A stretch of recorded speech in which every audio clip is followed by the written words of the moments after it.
lift up my firstborn son, guys. I'm talking about, like, I'm so grateful for this dude, for this human that God has let me borrow for this time here on earth, man. I'm talking about, like, I did so much dope with my kids when they were little, and he endured so much stuff for me.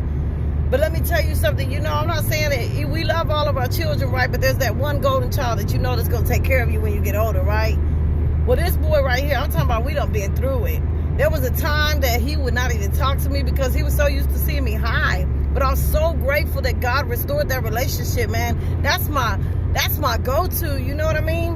And he endured so much, and he watched me put him through so much. I'm grateful that he'll even talk to me, or I'm grateful that he is even open to even listening to what I have to tell him. You know, and when God restored our relationship, one thing, let me tell you what I didn't do is I didn't make no excuses for my behavior. I told him, I don't care what it is you got to talk to me about. I want you to know that we have an open table. I don't care about you hurting my feelings, because I'm pretty sure I hurt yours plenty of times. But it's a beautiful thing when you start to serve Jesus Christ and he restores your kids back to you.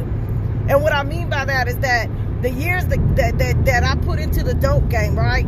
I got to equally put that same time back into building that relationship with my son. But like right now, you know what I mean? I saw him, I went and stopped by where he was working, and I saw him and I walked in there and their ovens broke.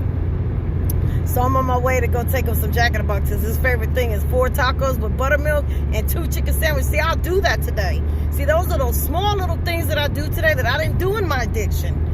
Man, I'm talking about my kids. I remember one time I came home, I was out at the game room, and y'all know, if you in the game room and you on methamphetamine one day, you think you in there for one day, but you really be in there for like 3 and 4 days.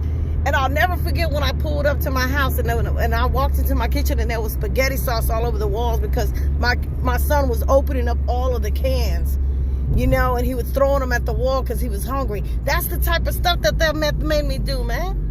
And so I know that there's footwork involved in this stuff, you know what I mean? But I'm so grateful that I could be able to come up here and bring him some chicken sandwiches and tacos, because that's the type of stuff. See, love is an action.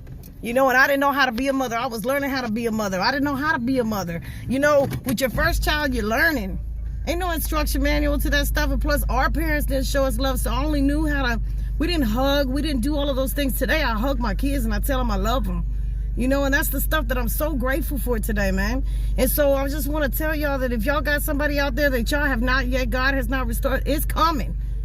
If you one of them parents that left your children in your addiction, you continue to do right. It took me 3 years of staying clean. But he had to see by my actions, because the words didn't mean nothing anymore. Amen. Y'all be blessed.